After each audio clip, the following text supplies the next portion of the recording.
India America സഹകരണം, വ്യാപാര സഹകരണം അല്ലെങ്കിൽ പ്രതിരോധ സഹകരണം ഇനി പഴയപടിയാകില്ല എന്നുള്ളത് നമുക്ക് അടിവരയിട്ട് പറയേണ്ടി വരും.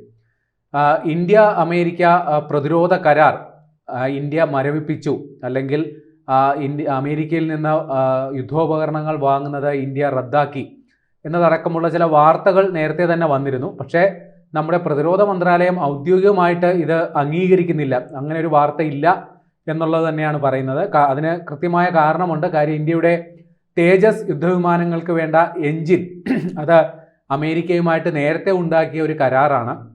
ആ എൻജിനുകൾ GE എന്ന് പറയുന്ന അമേരിക്കൻ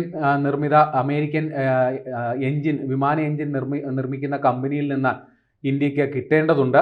അതുമാത്രമല്ല, ഇന്ത്യയുടെ 5ാം തലമുറ യുദ്ധവിമാനങ്ങൾക്ക് വേണ്ടി നമ്മുടെ GEയുടെ F414 എന്ന ശ്രേണിയിൽപ്പെട്ട വിമാന എൻജിൻ അത് ഇന്ത്യയുമായി സഹകരിച്ച് ഇന്ത്യയിൽ നിർമ്മിക്കുന്നതിനെ കുറിച്ചുള്ള പദ്ധതികളും നമ്മൾ ആസൂത്രണം ചെയ്തിരുന്നു. അപ്പോൾ ഈ രണ്ട് കാര്യങ്ങളിലെ അനിശ്ചിതത്വം ഉള്ളതുകൊണ്ടാണ് പ്രതിരോധ മന്ത്രാലയം ഈ വാർത്ത ഇപ്പോഴും ഔദ്യോഗികമായി സ്ഥിരീകരിക്കാത്തത്. അതായത് ഇന്ത്യ അമേരിക്കയുമായിട്ടുള്ള എല്ലാ തരത്തിലുള്ള പ്രതിരോധ കരാറുകളും റദ്ദാക്കി എന്നുള്ള വാർത്ത ഇപ്പോഴും പ്രതിരോധ മന്ത്രാലയം ഔദ്യോഗികമായിട്ട് സ്ഥിരീകരിച്ചിട്ടില്ല. പക്ഷേ കണക്കുകൾ സൂചിപ്പിക്കുന്നത് അത്തരത്തിൽ തന്നെയാണ്. ഇന്ത്യയും അമേരിക്കയുമായിട്ടുള്ള പ്രതിരോധ ഇടപാടുകൾ അല്ലെങ്കിൽ ആയുധങ്ങൾ വാങ്ങുന്ന നടപടികൾ വലിയ രീതിയിൽ വെട്ടിക്കുറയ്ക്കപ്പെടും, അല്ലെങ്കിൽ പൂർണ്ണമായി നിലയ്ക്കും എന്നുള്ള സൂചനകളാണ് വരുന്നത്.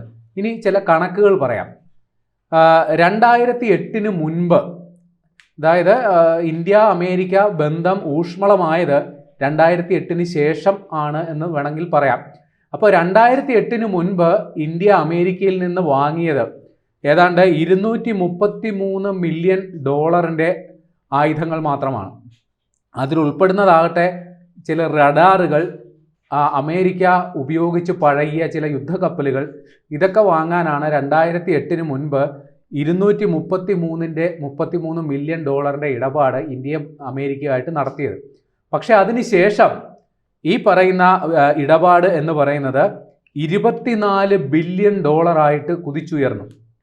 വലിയ രീതിയിലുള്ള ആയുധങ്ങൾ വാങ്ങൽ ഇന്ത്യ അമേരിക്കയുമായി നടത്തിയിട്ടുണ്ട് എന്നുള്ളതാണ് കണക്കുകൾ വ്യക്തമാക്കുന്നത്. ആ ആയുധങ്ങളിൽ ഏറെയുമുള്ളത് വിമാന എഞ്ചിനുകൾ.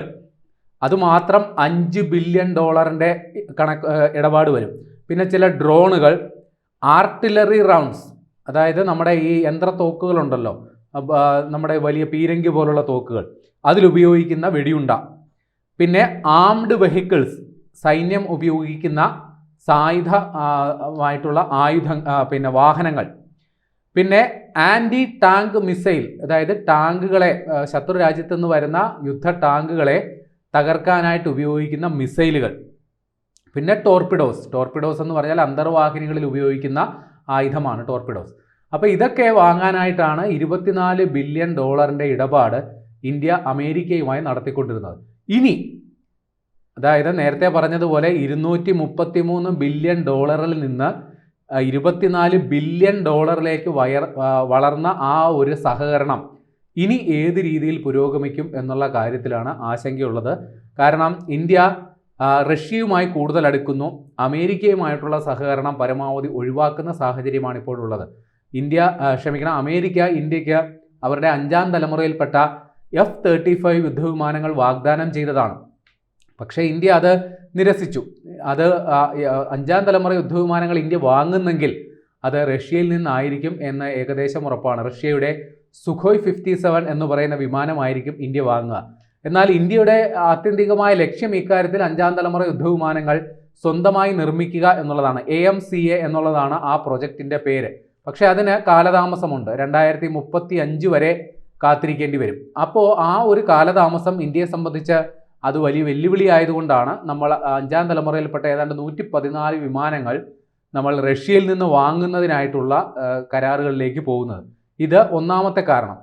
രണ്ടാമത്തെ സംഗതി, അമേരിക്ക അവരുടെ വ്യോമ പ്രതിരോധ സംവിധാനമായ പാട്രിയറ്റ് എന്ന് പറയുന്ന വ്യോമ പ്രതിരോധ സംവിധാനം ഇന്ത്യക്ക് വാഗ്ദാനം ചെയ്തതാണ്. അതും ഇന്ത്യ വേണ്ടെന്ന് വെച്ചു. വ്യോമ പ്രതിരോധ സംവിധാനം നമ്മൾ റഷ്യയിൽ നിന്നാണ് കൊണ്ടുവന്നത്. S-400 എന്ന് പറയുന്ന വ്യോമ പ്രതിരോധ സംവിധാനം 5 എണ്ണമാണ് നേരത്തെ 2018 ഏതാണ്ട് 36,000 കോടി രൂപയാണ് ആ കരാർ അതിനുവേണ്ടി മാത്രം ചിലവായത്. അങ്ങനെ 5 എണ്ണം വാങ്ങാനായിരുന്നു, റഷ്യയിൽ നിന്ന് വാങ്ങാനായിരുന്നു ഇന്ത്യയുടെ പദ്ധതി. ഇതിൽ 3 എണ്ണം ഇതിനോടകം നമുക്ക് കിട്ടി. 2 എണ്ണം കൂടി കിട്ടിയാൽ ആ കരാർ പൂർത്തിയാകും. പക്ഷേ കൂടുതൽ S-400 വാങ്ങാൻ, അതും റഷ്യയിൽ നിന്ന് തന്നെ വാങ്ങാൻ ഇന്ത്യ തയ്യാറെടുക്കുന്നു. അക്കാര്യത്തിലും അമേരിക്കയെ പൂർണ്ണമായും അവഗണിക്കുക എന്നുള്ളൊരു നിലപാടാണ് ഇന്ത്യ എടുത്തിട്ടുള്ളത്. അതുമാത്രമല്ല, S-400ൻ്റെ അടുത്ത വെർഷനായ S-500 അത് റഷ്യയുമായി സഹകരിച്ച് തന്നെ നിർമ്മിക്കാനാണ് ഇന്ത്യയുടെ പദ്ധതി. അപ്പോൾ ഇക്കാര്യത്തിൽ അമേരിക്കയുമായിട്ടുള്ള ഇത്തരത്തിലുള്ള ഇടപാടുകൾ പരമാവധി വേണ്ട എന്നുള്ളൊരു നിലപാടിൽ എത്തി എന്നുള്ളത് നമുക്ക് സൂചിപ്പിക്കാം. ചില അമേരിക്കൻ മാധ്യമങ്ങൾ, പ്രത്യേകിച്ച് റോയിറ്റേഴ്സ് റിപ്പോർട്ട് ചെയ്തിട്ടുണ്ട്, ഇന്ത്യ അമേരിക്കയുമായിട്ടുള്ള പ്രതിരോധ ഇടപാടുകളെല്ലാം താൽക്കാലികമായി നിർത്തിവെച്ചിരിക്കുന്നു എന്നുള്ളത്. പക്ഷേ അമേരിക്കൻ മന്ത്രാലയം ഇപ്പോഴും അത് അംഗീകരിച്ചിട്ടില്ല. ഇന്ത്യയുമായിട്ട് വലിയ രീതിയിൽ ഒരു വ്യാപാര കരാർ ഇക്കാര്യത്തിൽ ഉണ്ടാക്കാൻ ശ്രമിക്കുന്നു, അതുമായിട്ട് തന്നെ മുമ്പോട്ട് പോകും എന്നുള്ളതാണ്. ഇനി എന്തൊക്കെയാണ് ഇന്ത്യക്ക് ഇക്കാര്യത്തിലുള്ള സാധ്യത? ബോയിങ് എന്ന് പറയുന്ന വിമാന കമ്പനിയെക്കുറിച്ച് നമ്മൾ കേട്ടിട്ടുണ്ടല്ലോ. നമ്മൾ ബോയിങ്ങിനെ കുറിച്ച് കേൾക്കുമ്പോൾ ബോയിങ് എന്ന് പറയുന്ന വിമാന കമ്പനി യാത്രാ വിമാനങ്ങളാണ് നമ്മുടെ എയർ ഇന്ത്യ അടക്കം ഉപയോഗിക്കുന്നത്. കഴിഞ്ഞ അഹമ്മദാബാദിൽ തകർന്ന വിമാനമൊക്കെ ബോയിങ്ങിൻ്റെയാണ്. അപ്പോൾ അത്തരത്തിലുള്ള യാത്രാ വിമാനങ്ങളാണ് ബോയിങ് ഇറക്കുന്നത് എന്നുള്ളതാണ് നമ്മുടെ പൊതുവെയുള്ള ധാരണ.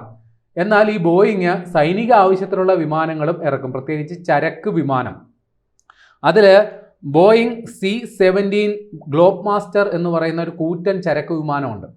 അതേപോലെ ബോയിങ് P-81 അതും ഒരു സൈനിക ആവശ്യത്തിനുള്ള ചരക്ക് വിമാനമാണ്.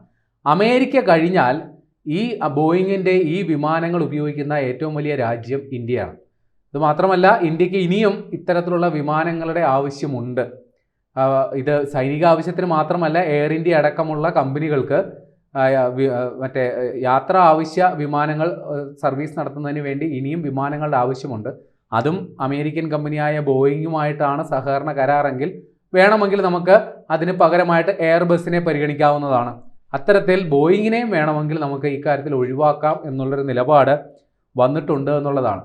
അപ്പോൾ ഞാൻ നേരത്തെ പറഞ്ഞല്ലോ, 2008 ശേഷമാണ് ഇന്ത്യയും അമേരിക്കയുമായിട്ടുള്ള പ്രതിരോധ വാണിജ്യ കരാറുകളൊക്കെ വലിയ രീതിയിൽ സജീവമായത്.